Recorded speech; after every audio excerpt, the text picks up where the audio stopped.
Welcome to genius mentors.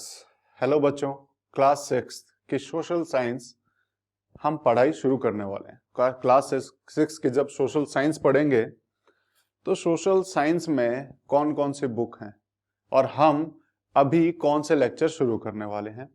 तो हम इसमें करेंगे आपकी जो the earth and our habitat, the earth our habitat जो बुक है क्लास 6 की, इसे कवर करेंगे हमारे इस लेक्चर सीरीज में। सारी सोशल साइंस की हम बुक कवर करेंगे। कौन कौन सी बुक्स हैं, तो सबसे पहले अगर हम देखें तो सोशल साइंस जो हम क्लास 6 में पढ़ रहे हैं तो हमारे पास 3 बुक दिखाई देंगी। कौन कौन सी बुक दिखाई देंगी? पहली दिखाई देगी social and political life part 1, दूसरी दिखाई देगी आवर पास्ट 1 और तीसरी दिखाई देगी द अर्थ आवर हैबिटेट। आज हम इसको करेंगे, लेकिन उसको शुरू करने से पहले हम देखेंगे कि ये सोशल साइंस है क्या, इस सोशल साइंस को हम क्यों पढ़ रहे हैं, क्या चीज होती है सोशल साइंस। अब आपने 5th तक तो बोले ऐसा कुछ था ही नहीं, 6th में अचानक क्या आ गया। आपको भी अजीब सा लग रहा होगा कि ये कैसी कैसी बुक आ गई, हम क्यों पढ़ना पड़ रहा है। बेटा बहुत जरूरी है। ये क्यों जरूरी है हम समझते हैं, इसको कुछ एग्जाम्पल से समझते हैं। कि आप अपने घर में बैठे हो, अब वो कौन से स्टेट में, आपको पता होगा कि कौन से स्टेट में, हम कौन से देश में रहते हैं, ये भी आपको पता होगा हम कौन से देश में रहते हैं। लेकिन हमारे देश के आसपास कौन कौन से देश हैं हमें पता है? शायद ना पता, तो हमें वो भी पता लगेंगे। धीरे धीरे अगर हम इसको आगे बढ़ाते जाएं तो आप खेलने जाते हैं, कहाँ खेलने जाते हैं? ग्राउंड। क्या वो ग्राउंड शुरू से ही ऐसा था या वहां और कुछ था? ये हमें कैसे पता लगेगा? कि हमें अपनी प्रीवियस हिस्ट्री पढ़नी पड़ेगी। हमें हिस्ट्री पढ़नी पड़ेगी कि जहां हम आज रह रहे हैं वहां क्या होता था। आपने हमारे जो बेसिकली अगर हम देखें अपने पापा से दादा से कहानियां सुनी होंगी। होता क्या था कि पहले जैसे आज तो हमारे पास मोबाइल है, कुछ भी देखा मोबाइल में सर्च किया और हमारे सामने आता है, लेकिन पहले ऐसा नहीं होता था। आज हमारे पास गाड़ी है, हम गाड़ी से कहीं भी चले जा रहे हैं। क्या पहले ऐसा होता था? पहले कैसे जाते थे? अपने दादाजी से जरूर पूछना इस बारे में, पापा से जरूर पूछना कि जब वो बड़े थे, जब वो छोटे से थे, तो उस टाइम पे वो कैसे जाया करते थे। तो कई बार तो आपको ऐसे ऐसे एग्जाम्पल भी सुनने को मिलेंगे कि जहां पे आपके दादा पापा बोलेंगे कि हम तो पैदल जाते थे दूर दूर तक। क्या हम दूर तक आज पैदल जाते हैं? नहीं जाते हैं। क्यों नहीं जाते हैं? क्योंकि हमारे पास साधन इतने हैं। हमारे पास स्कूटर है, बाइक है, साइकिल है, गाड़ी है, बस है, ऑटो है, कितनी सारी चीजें हैं, हम पहुंच जाते हैं। लेकिन ये डेवलपमेंट हुआ कैसे? ये डेवलपमेंट हुआ कैसे और आसपास हो क्या रहा है? जैसे हम सोशल साइंस में क्या पढ़ते हैं, ये तो हमने पढ़ा कि हम ये पढ़ क्यों रहे हैं। अब हमारी हमारी जो बात आती है वो आती है सोशल साइंस, कि हम सोशल साइंस में हम पढ़ते क्या है। सोशल साइंस में जो आपके आसपास की जो चीजें हैं ना, जो आप देख पाते हैं, वो चीजें जो आपके आसपास की हैं, जो आप देख पाते हैं और जिसकी वजह से आप हैं, वो सारी चीजें आप सोशल साइंस में पढ़ते हैं। जो भी आपके समाज में हो रहा है, जो कि सोसाइटी में हो रहा है। अब जैसे आज जो है हम, वो क्या है, आराम से हम खा पी सकते हैं, लेकिन आराम से हमें किसी की परमिशन नहीं लेनी पड़ती किसी से बोलने के लिए। लेकिन क्या शुरू में भी ऐसा ही था? नहीं, वहां कुछ और होता था। उस टाइम पे राजा महाराजाओं का राज चलता था। उस टाइम पे किस तरह से लोग रहते थे खाने के लिए। जैसे आज हमारे पास इतने सारे पकवान हैं, लेकिन पहले क्या लोगों के पास होते थे? तो वो क्या खाते थे? अगर हम आज देखें, आज तो हमारे पास, हम बाहर भी जाते हैं, अपने पापा से पूछना कि पापा आप लोग जब छोटे से थे क्या क्या खाते थे। फिर दादा से पूछना कि दादा आप क्या खाते थे जब छोटे से थे। तो बोलेंगे कि उस टाइम कुछ होता नहीं था, ज्यादा कुछ चीजें थी नहीं, जो खेतों में होता था हम खा लेते थे। ये जो हम आज बर्गर खाते हैं, पिज्जा खाते हैं, उस टाइम पे ऐसी कुछ चीजें होती ही नहीं थी। तो ऐसे ये चीजें चेंज हो रही हैं, समाज में चीजें चेंज हो रही है। ऐसे ही ये तो मैंने बात की जब आपके दादा की। अब उन आपके जो दादा हैं, उनके जो दादा रहे होंगे वो क्या खाते होंगे। उससे भी पीछे चले जाएं, हम 500 साल पहले की बात करें, उस टाइम पे क्या बनता होगा। उससे भी पहले जाएं, अगर हम 1000 साल पहले की बात करें तो वहां क्या होता था। तो यही चीजें हमें सीखनी है कि हम आज जो हमारे पास चीजें हैं वो कहां से आई, कैसे पता लगा हमें।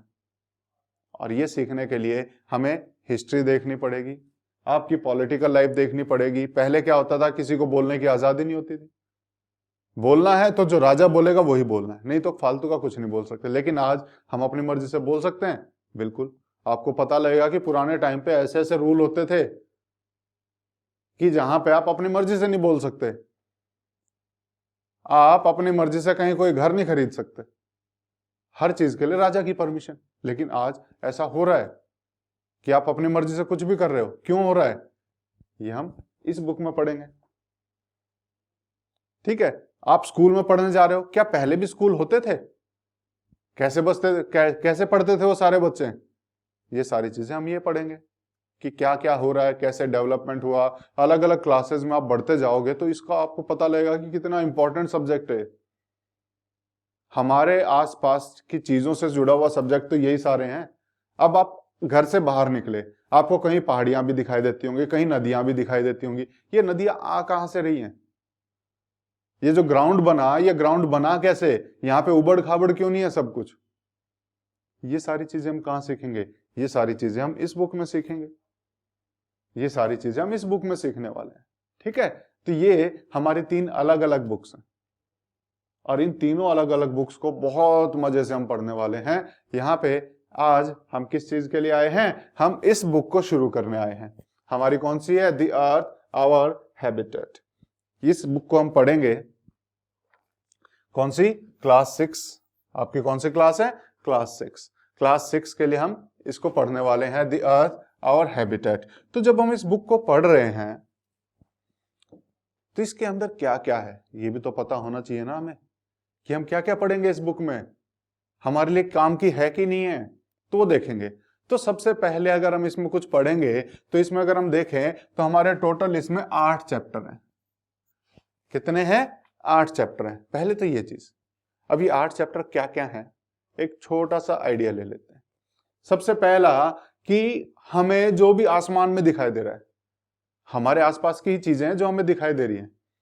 कि आप रात में उठते होगे, अचानक देखा तारे दिखाई दे रहे हैं, दिन में सूरज दिखाई दे रहा है, सन दिखाई देता है। हम जहां खड़े हैं ये पृथ्वी दिखाई दे रही है हमें। रात को बहुत सारे तारे दिखाई दे रहे हैं। ये हम कहां पढ़ेंगे? तो पहला चैप्टर की शुरुआत हम यहीं से करेंगे कि हमें जो भी चीजें दिखाई दे रही हैं बाहर, जो भी आपको आसमान में दिखाई दे रहा है, जो धरती दिखाई दे रही है, ये क्या चीज है, इन्हें हम क्या कहते हैं? क्या आसमान में ऐसी और भी धरतियां हैं क्या? तो वो सारी चीजें हम पहले चैप्टर में पढ़ेंगे। और ये पहला चैप्टर हमारा इसी से रिलेटेड है, जिसको हमने बोला अर्थ इन दिस सोलर सिस्टम। तो सोलर सिस्टम क्या है हम जानेंगे। सेकेंड चैप्टर की तरफ अगर हम जाएंगे तो आपको आपके एड्रेस के बारे में पता लगेगा कि आपका जो एड्रेस है वो कैसे पता लगा कि ये एड्रेस आपका है। आपको पता कैसे लगा? ऐसे ही हमने क्या किया हुआ है, पूरी पृथ्वी को कुछ पार्ट्स में बांटा हुआ है। पूरी पृथ्वी को हमने कुछ भागों में बांट दिया। अब वो कैसे बांटा हुआ है वो हम सेकंड चैप्टर में पढ़ेंगे, ताकि लोग उससे बहुत सारे हमारे काम आसान हो जाए।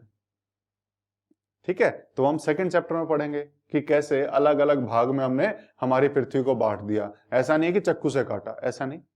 ठीक है, हमने सोच लिया कि ये हिस्सा ऐसा, जैसे आप जिस घर में रहते हैं उसके साइड वाले घर में कोई रहता होगा, आपको कैसे पता लगा कि ये उनका घर है, ये हमारा घर है? कहीं ना कहीं एक दीवार आई। दीवार नहीं भी होती तो मान लो रोड पे जाएं तो रोड के उस तरफ उनका घर है, इस तरफ है इनका हमारा घर है, कैसे पता लगेगा?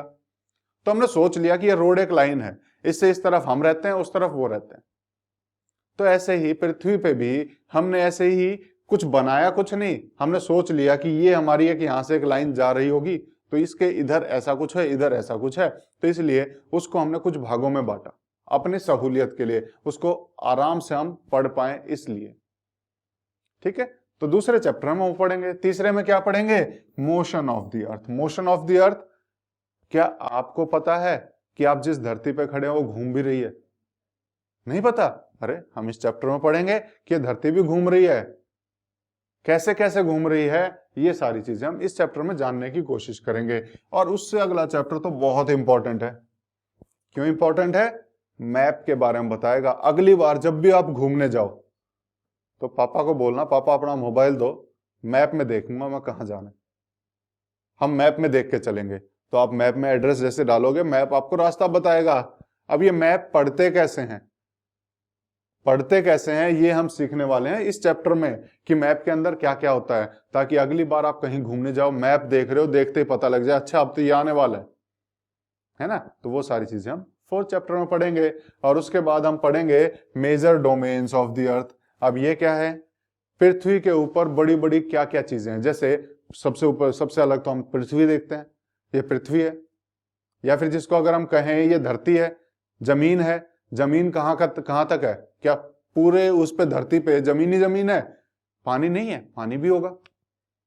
तो पानी कहाँ है, क्या ये धरती सारी एक साथ है या अलग अलग बिखरी हुई है, ये सारी चीजें हम पढ़ेंगे हमारे इसमें। और उससे अगला चैप्टर है major landforms of the earth. ये क्या होता है कि जब आप जा रहे हैं कहीं पे तो क्या आपको प्लेन धरती दिखाई देती है या कुछ उबड़ खाबड़ भी दिखाई देता है, तो वो सारी चीजें हम यहाँ पढ़ेंगे कि कहीं आपको पहाड़ दिखाई देंगे, कहीं आपको ऊंचा दिखाई देगा, कहीं ढलान दिखाई देगी, ये कैसे बने क्या है, वो सारी चीजें हम इसमें पढ़ेंगे major landforms of the earth में। फिर जब इतना सारा पढ़ने के बाद हम जानेंगे हमारे देश के बारे में, इंडिया के बारे में, कि इंडिया पृथ्वी पे कहाँ पे है, क्या पूरी पृथ्वी पे इंडिया ही है या और कुछ भी है, तो हम इसके बारे में जानेंगे। इंडिया की लोकेशन क्या, हम इस चैप्टर में जानेंगे हमारे इंडिया के बारे में, भारत के बारे में, अपने देश के बारे में।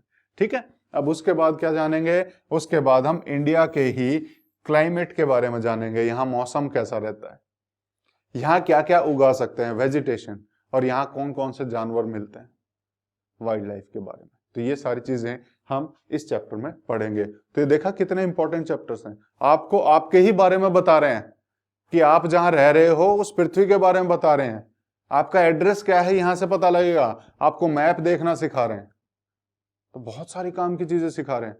तो आज हम कहां से शुरू करेंगे भाई, कोई भी बुक है तो पहले चैप्टर से शुरू करते हैं, तो हम भी पहले चैप्टर से ही शुरू करेंगे। ठीक है, तो पहला चैप्टर हम शुरू करेंगे, और पहला चैप्टर जब हम शुरू करेंगे तो पहले चैप्टर का नाम क्या है, बिल्कुल आप ये बुक उठाइए और बुक खोल लीजिए। अब आप अपने क्लास 6 की the earth our habitat book खोल लीजिए और इसमें फर्स्ट चैप्टर निकालिए।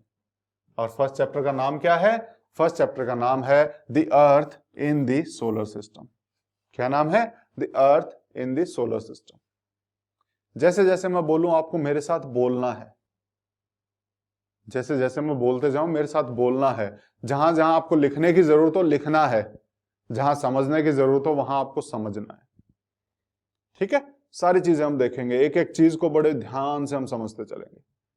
ठीक है बच्चे, चलो इसमें क्या है, हमारा जब पहला चैप्टर पढ़ेंगे तो पहले चैप्टर के अंदर हम क्या क्या पढ़ने वाले हैं वो सारी चीजें मैंने यहां लिख दी।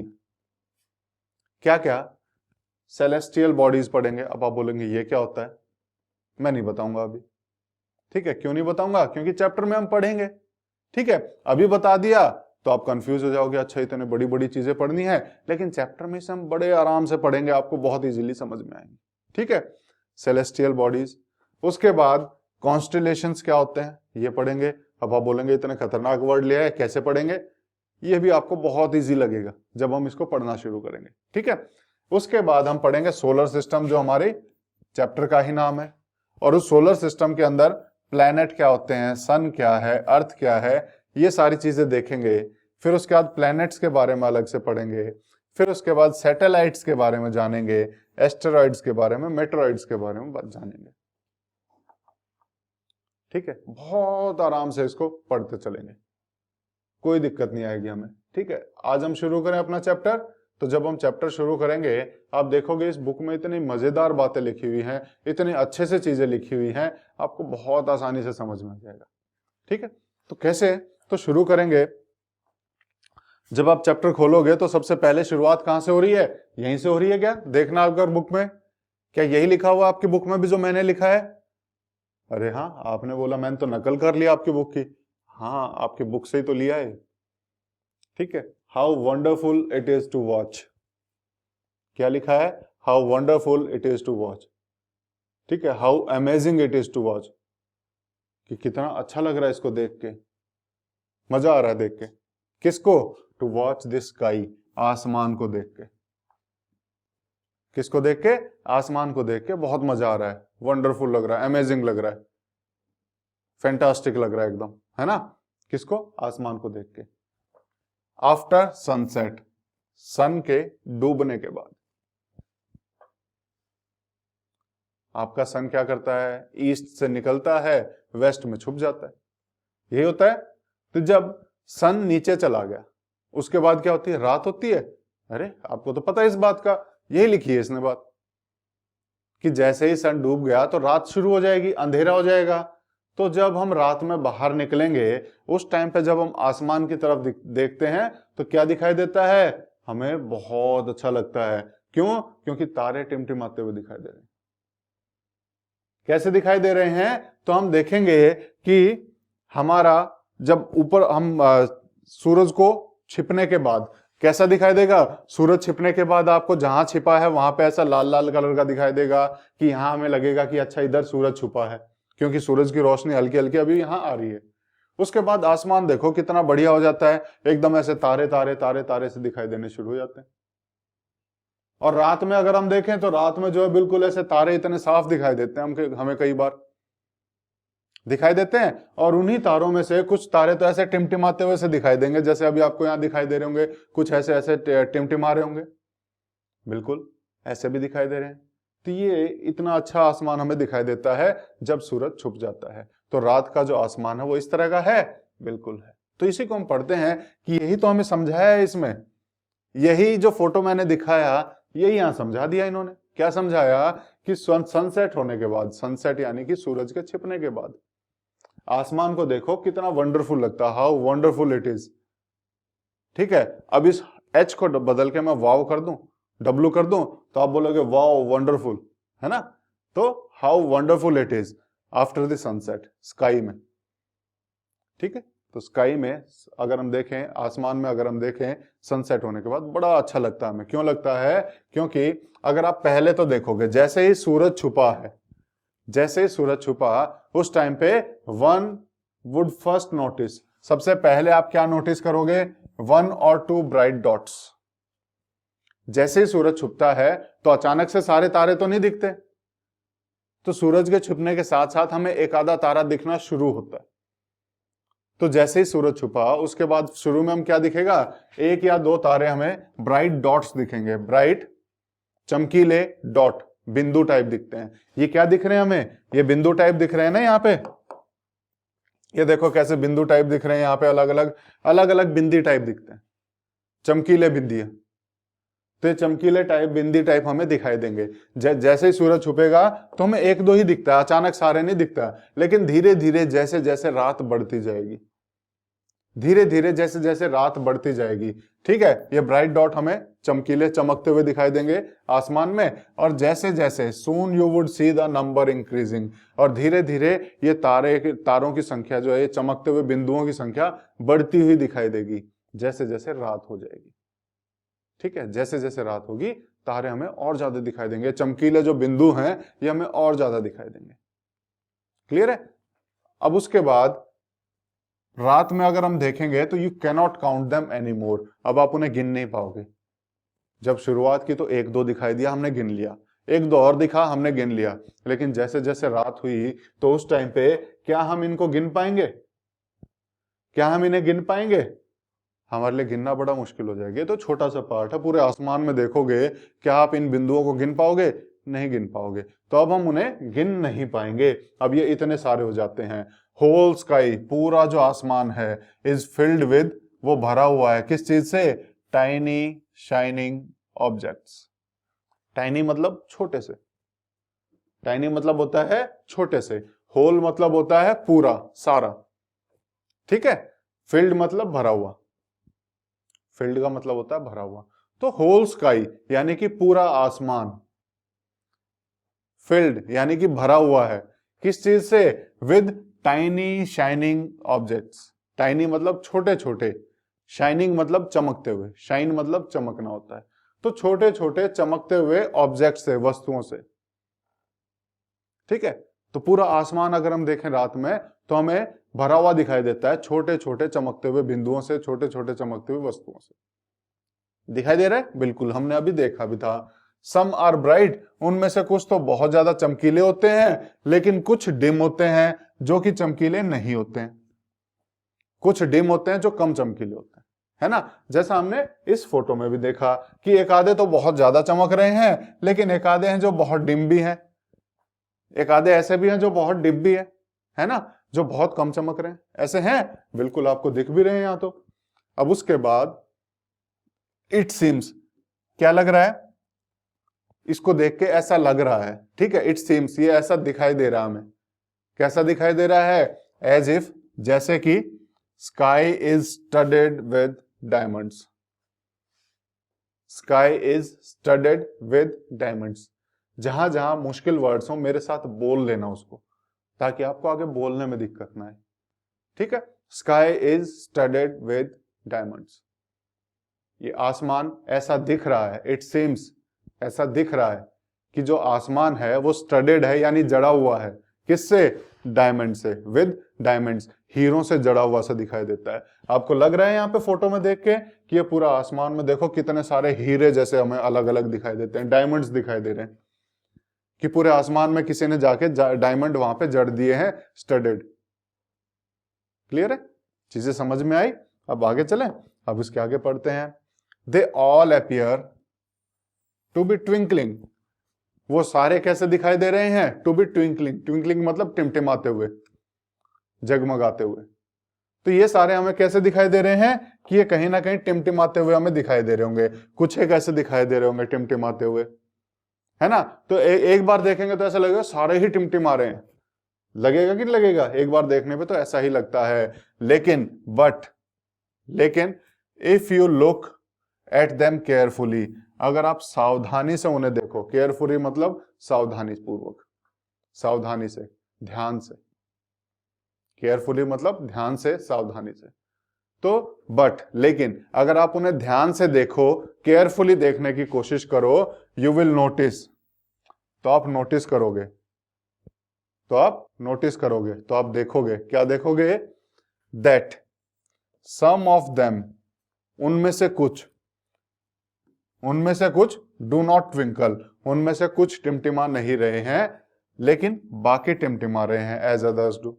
जैसे अगर हम इसे भी ध्यान से देखें, इस इमेज को भी ध्यान से देखो, तो कुछ एक तो हमें टिमटिमाते हुए दिखाई देंगे, लेकिन कुछ एक ऐसे हैं जो नहीं टिमटिमाते, जो ऐसे ही डिम के डिम है, वो ना तेज हो रहे ना कम हो रहे, ना जो जैसे हैं वो वैसे हैं।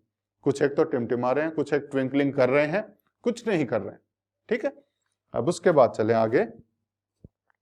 दे सिंपली ग्लो, वो क्या कर रहे हैं, सिंपली बस ग्लो कर रहे हैं, थोड़ा सा उनमें रोशनी दिखाई दे रही है, थोड़ा सा हमें क्या है, मतलब बिल्कुल सिंपली अगर हम देखें तो ग्लो कर रहे हैं, यानी कि उसमें से सिंपली रोशनी आती हुई दिखाई दे रही है, ट्विंकलिंग नहीं कर रहे हैं, ठीक है, समझ में आई। Without flicker, without any flicker, flicker क्या होता है, यही टिमटिमाना जो होता है ये फ्लिकर होता है, ठीक है। तो वो जो है सिर्फ और सिर्फ उनमें से रोशनी आ रही है, वो फ्लिकर नहीं कर रहे हैं, फ्लिकरिंग नहीं कर रहे हैं, ट्विंकलिंग नहीं कर रहे हैं, टिमटिमा नहीं रहे। तो कुछ एक ऐसे ही शांत बैठे हुए हैं, कुछ एक आप जैसे बच्चों की तरह शांत भी होते हैं, जो शांत बैठे रहते हैं, हर बार ऐसे मतलब घूमते घूमते नहीं रहेंगे, ठीक है। तो हर बार आपकी तरह भी कुछ एक शांत बैठे हुए हैं। तो वो क्या है, जैसे just as the moon shines, जैसे चंद्रमा चमकता है।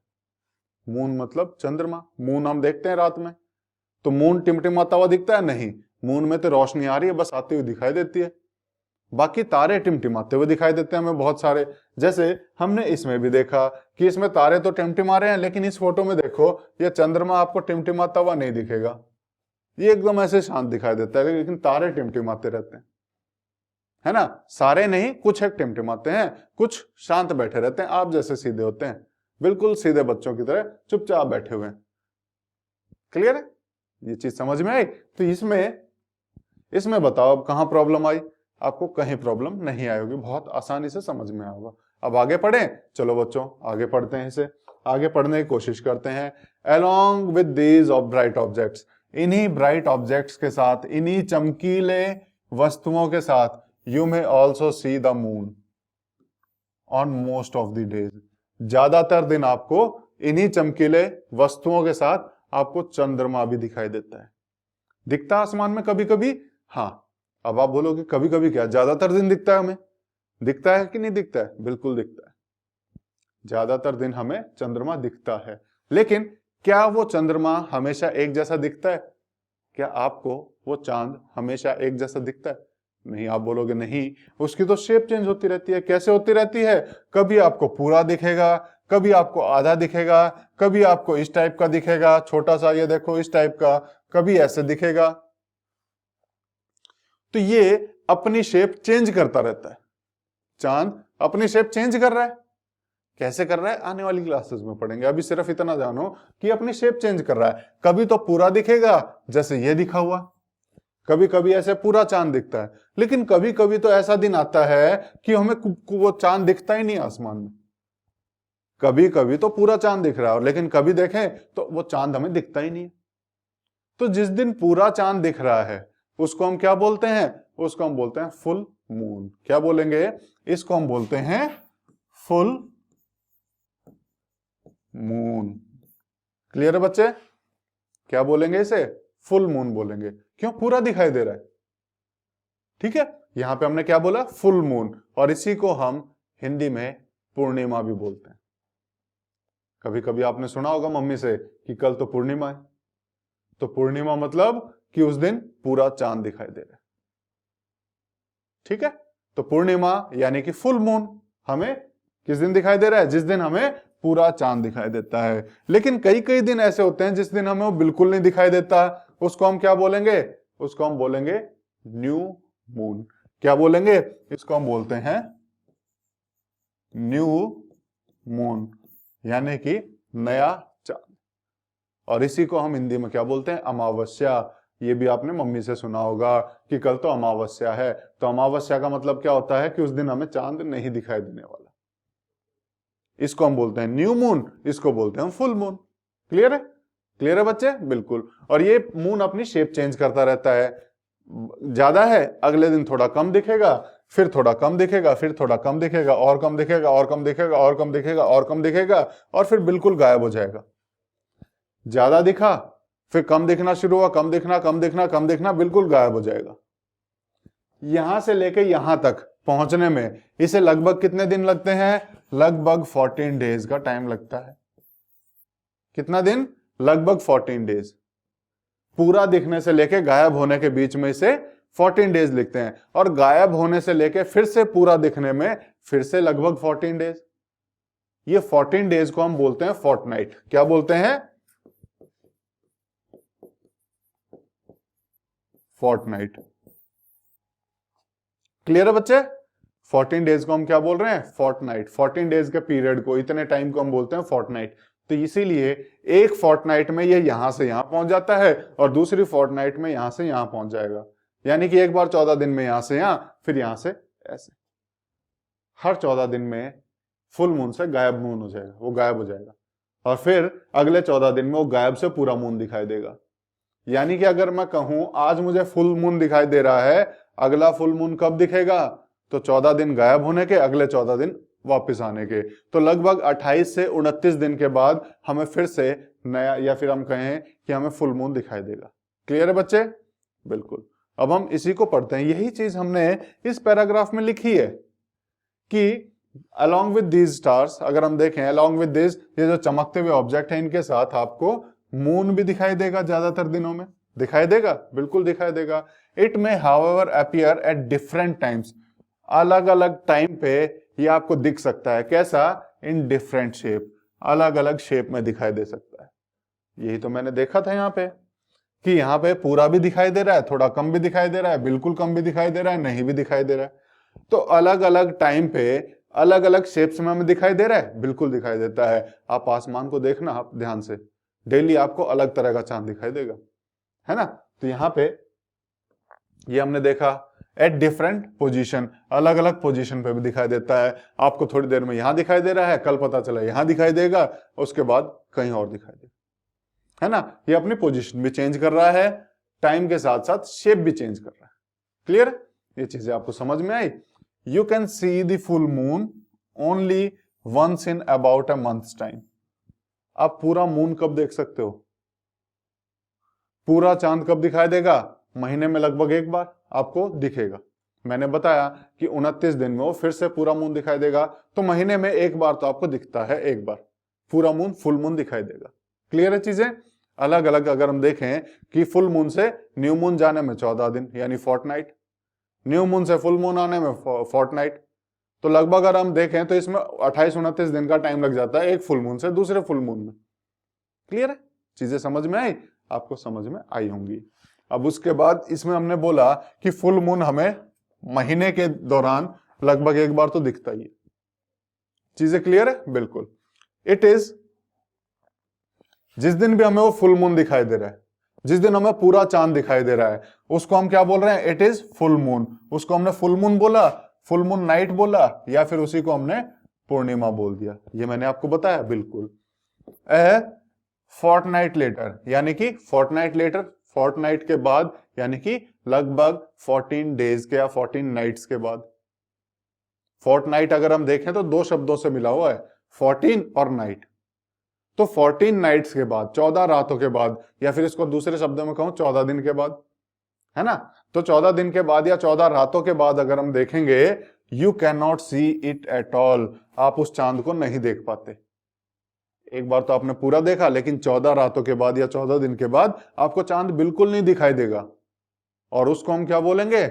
It is new moon. उसे हमने क्या बोला? न्यू मून नाइट बोला। कौन सा? न्यू मून नाइट बोला। और इसी को अगर हम देखें तो हमने अमावस्या भी बोला। क्लियर है बच्चे? आपको समझ में आया होगा। ऑन दिस डे, इस दिन, you can watch this sky, night sky best. जिस दिन अमावस्या होती है ना बेटा, उस दिन क्या होगा? उस दिन चांद तो दिख नहीं रहा है, लेकिन चांद ना होने की वजह से हमें तारे जो है ना इतने अच्छे से दिखाई देंगे, सब कुछ इतना अच्छे से दिखाई देता है। तो पूरा स्काई हमें बेस्ट कब, किस दिन दिखेगा? जिस दिन अमावस्या होती है। लेकिन उसकी एक शर्त है कि उस दिन मौसम साफ होना चाहिए, उस दिन नाइट क्लियर होनी चाहिए, तो हमें बहुत अच्छे से दिखाई देगा पूरा आसमान। क्योंकि चांद है नहीं, हमें सिर्फ तारों पे ध्यान देना है, और तारे हमें बहुत बहुत अच्छे से दिखाई देंगे। किस दिन? जिस दिन अमावस्या होती है, जिस दिन चांद नहीं होता है। क्लियर है? लेकिन उस दिन नाइट क्लियर होनी चाहिए। ये चीज हमने समझी अभी। अब इस चीज को समझते हैं। आपको लगता है ना, आप कभी कभी है ना चौंक जाते होगे। दिन में आपने देखा आसमान, आपने दिन में देखा, आपको ये कभी नहीं लगता कि रात में तो इतने सारे तारे थे, दिन में आपको एक भी तारा नहीं दिखता? रात में तो इतने सारे तारे दिख गए, लेकिन दिन में एक भी नहीं दिखता। क्यों नहीं दिखता? वही हमको यहां बताया है कि do you wonder why can't we see the moon and all those bright tiny objects during day time? क्या आपको आश्चर्य नहीं होता कभी? वंडर मतलब आश्चर्य। क्या आपको यह आश्चर्य नहीं होता कभी कि आप मून को, चांद को, या वो जो ब्राइट टाइनी ऑब्जेक्ट्स थे, जो चमकते हुए जो बिंदु थे, छोटे छोटे जो बिंदु थे, वो आपको दिन के टाइम क्यों नहीं दिखाई देते? क्या कभी आश्चर्य नहीं होता? तो उसका रीजन भी बताया है। दिन में क्यों नहीं दिखते? इसने बताया इट इज बिकॉज, ऐसा इसलिए होता है क्योंकि it is very bright light of the sun. जो सन की जो लाइट आ रही है ना, सूर्य की जो लाइट आ रही है, वो इतनी तेज होती है, इतनी तेज होती है, वेरी ब्राइट लाइट होती है। ठीक है? बहुत चमकीली जो रोशनी होगी, उसमें क्या होगा? वो हमें अलाउ नहीं करती, वो हमें देखने नहीं देती, टू सी, हमें देखने नहीं देती क्या? All these bright objects of the night sky. जो हमें रात में जो चमकीली चीजें दिखाई देती है ना, उस सूर्य की रोशनी के आगे वो सब फीकी पड़ जाती हैं, तो हमें वो देखने नहीं देती सूर्य की रोशनी। अब आप बोलोगे कि रोशनी में तो हमें और ज्यादा क्लियर दिखना चाहिए। नहीं बेटा, ऐसा नहीं होता। अब रोशनी में आप रोशनी को ही ढूंढोगे तो कैसे काम चलेगा? एक तरफ कम रोशनी है, एक तरफ ज्यादा रोशनी कर दो तो ये तो फीकी दिखाई देगी, तो हमें दिखाई नहीं देगी, है ना? अब आपको ये चीज समझने के लिए इस बुक में बोला कि आप एक एक्सपेरिमेंट करो। क्या बोला? यही चीज समझने के लिए कि ऐसा क्यों हो रहा है, एक एक्सपेरिमेंट करते हैं। क्या एक्सपेरिमेंट करते हैं? तो इन्होंने एक्सपेरिमेंट बताया। इन्होंने बोला कि एक टॉर्च ले लो, एक टॉर्च ले लो। ठीक है? इन्होंने हमें बोला कि ये टॉर्च लेनी है आपको, और ये टॉर्च लेके क्या करना है कि इसके ऊपर जो यहां पे रोशनी निकलती है ना, यहां पे एक पेपर ले लो, एक पेपर से इसको ढक दो, और देखो यहां पे जो इसके चारों तरफ है ना एक सर्कल खींच लो, पेन लेके एक सर्कल खींचो, जहां से वो टॉर्च को ढक रही है ना उस एरिया पे सर्कल खींचो। अब सर्कल खींचने के बाद क्या करना है आपको, अब उसमें जो है जो कागज है उस कागज में फिर एक नीडल लो, नीडल मतलब सुई लो, उस कागज में छोटे छोटे छेद करने हैं। क्या करना है, उसको परफोरेट करना है। क्या करना है, परफोरेट करना है। परफोरेट इसीलिए मैंने इसको बताया है, बाकी सब आसान है, इसमें जो मुश्किल वर्ड था वो यही था, परफोरेट करना है। परफोरेट मतलब उसमें छोटे छोटे छेद करने हैं, होल करने हैं। तो कागज में आपने छोटे छोटे होल कर दिए। अब जहां होल किए हैं उस पीस को फिर से टॉर्च के ऊपर लगाओ। अब रात में बिल्कुल अंधेरा कर लो। क्या करना है, कमरे में बिल्कुल अंधेरा कर लो। अंधेरा करने के बाद टॉर्च को जलाओ और इसके आगे उस कागज को रख दो। टॉर्च को जला के उस कागज को इस टॉर्च के आगे रखना है जहां पे वो छेद है। तो क्या होगा, उस छेद में से जो लाइट जाएगी, उस होल में से जो लाइट जाएगी वो आपको सामने दिखाई देगी दीवार पे अलग से। तो आपको जहां जहां कागज है वो तो हल्की लाइट दिखाई देगी, जहां कागज नहीं है उसकी लाइट आपको तेज दिखाई देगी। तो वहां पे एक छोटे छोटे आपको चमकीले तारे से दिखाई देने लग जाएंगे। कहां पे, दीवार पे। समझ में आया।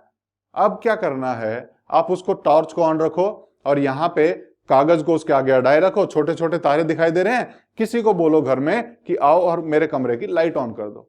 और जैसे ही लाइट ऑन करोगे तो क्या हो जाएगा, जो आगे जो चमकीले तारे दिखाई दे रहे थे ना आपकी, वो ज्यादा तेज लाइट होते ही आपके सामने की दीवार के वो तारे से दिखने बंद हो जाएंगे। क्यों दिखने बंद हो जाएंगे, क्योंकि इधर ज्यादा रोशनी हो गई है, वो रोशनी अब कम है, वो रोशनी कम है।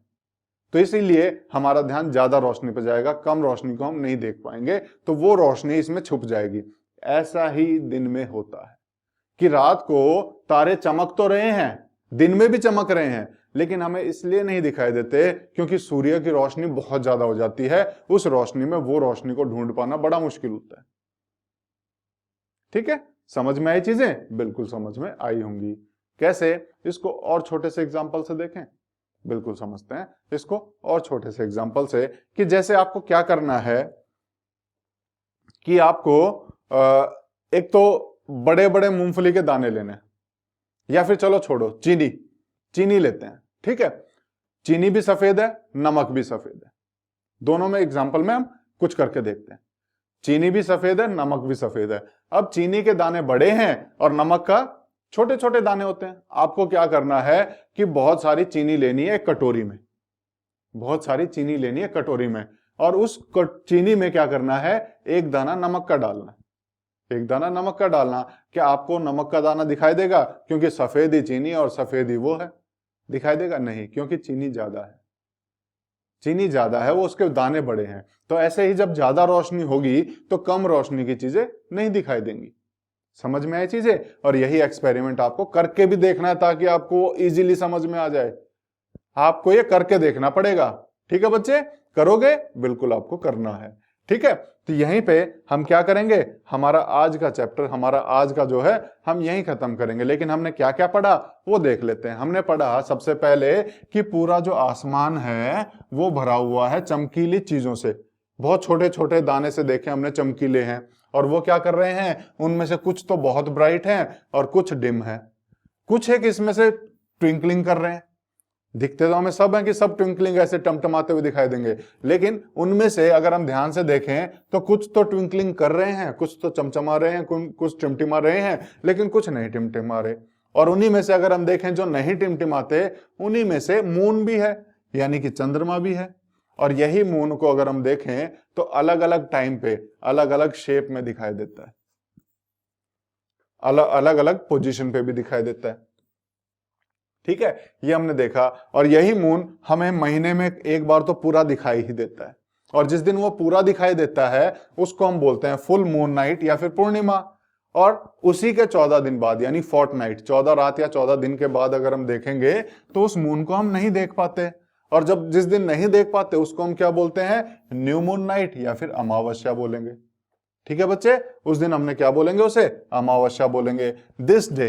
और इसी दिन को अगर हम देखें, अगर वो क्लियर नाइट है, अगर उस दिन पूरा मौसम साफ है, तो you can watch the night sky best. अमावस्या वाले दिन हमें सबसे खूबसूरत आसमान दिखता है, क्योंकि और कहीं से रोशनी आ नहीं रही है तो डिस्टरबेंस होगा नहीं, तो हमें पूरा आसमान अच्छे से दिखता है। ठीक है, ये चीज हमने देखा। अब उसके बाद एक क्वेश्चन आया कि ये जो रात में हमें तारे दिखाई दे रहे हैं ये दिन में कहाँ चले जाते हैं। तो हमें समझ में आया कि दिन में सूरज की रोशनी आती है और ये जो सूरज की रोशनी आएगी ये इतनी तेज होती है कि बाकी सभी रोशनी जो छोटी छोटी हल्की हल्की रोशनी है उनको छुपा लेती है अपनी रोशनी के अंदर, तो इसलिए हमें वो दिन में नहीं दिखते। ठीक है बच्चे, ये समझ में आया? तो आपको समझ में आया होगा। अब एक और चीज, इतना तो हमने चैप्टर के बारे में पढ़ लिया, लेकिन आपकी बुक में एक और बड़ी मजेदार चीज दी हुई है जिसको हम डेली गाते हैं। राष्ट्रगान सुना आपने बच्चों? तो राष्ट्रगान का थोड़ा सा जानकारी ले लेते हैं जो आपकी बुक में दी है। हालांकि इसमें क्वेश्चन आपसे कोई नहीं पूछेगा, लेकिन ये आपको पता होना चाहिए। जो हम डेली राष्ट्रगान गा रहे हैं ना स्कूल में, जन गण मन अधिनायक जय है, किसने लिखा बेटा? पता है आपको? नहीं पता? यही चीज तो हम पढ़ते हैं सोशल साइंस में। ये जो चीजें हमें हमारे आसपास हो रही हैं हमें पता होना चाहिए ना बेटा, किसने लिखा, कब लिखा, कैसे उसको लेके आए। तो जब हम इसको पढ़ रहे हैं जन गण मन अधिनायक जय को, डेली सुबह सुबह राष्ट्रगान को हम गाते हैं, नेशनल एंथम जिसे हम बोलते हैं, क्या बोलते हैं? नेशनल एंथम या राष्ट्रगान जिसे हम बोलते हैं। इसको किसने लिखा था? इसको रविंद्रनाथ टैगोर ने लिखा था। आपकी बुक में यहाँ पे लिखी हुई है चीजें, यहाँ छोटी थी तो मैंने इसको यहाँ लिख के दे दिया है। इसको किसने लिखा था? रविंद्रनाथ टैगोर ने। क्या इसको इसी लैंग्वेज में लिखा था जो ये लिखा हुआ है? नहीं, इसको उसने बांग्ला लैंग्वेज में लिखा था। किस लैंग्वेज में? बांग्ला में लिखा था। और इसी को हिंदी में कन्वर्ट करके, इसी बांग्ला लैंग्वेज में जो रविंद्रनाथ टैगोर ने लिखा था उसको हमने हिंदी में कन्वर्ट करके अपना नेशनल एंथम चुन लिया। और किस दिन उसे अपनाया? तो उसको हमने अपनाया 24 जनवरी 1950 को। इस दिन हमने इसको अपना नेशनल एंथम अपना लिया था। तो ये छोटी सी जानकारी आपकी बुक में भी दी हुई है, अगर आप बुक के पीछे चैप्टर 1 से पहले थोड़े से पेज पलटेंगे तो। ठीक है, तो ये छोटी छोटी चीजें जो हमें पता होनी चाहिए, तो इसीलिए मैंने इसको भी बता दिया आपके इसी के साथ ही। तो कैसा लगा बच्चों आज का चैप्टर? समझ में आया? बिल्कुल, सब जोर से बोल रहे हैं हाँ समझ में आ गया। अब इसी के साथ हम आज का चैप्टर यहीं खत्म करें। इसी में आगे करेंगे कंटिन्यू, जो बच गया है अगले लेक्चर्स में करेंगे उसे कवर। ठीक है, तो आज हम यहीं तक रखते हैं और फिर से मिलेंगे अगले लेक्चर में आगे की कहानी के साथ। ठीक है बच्चों, bye bye, okay, thank you.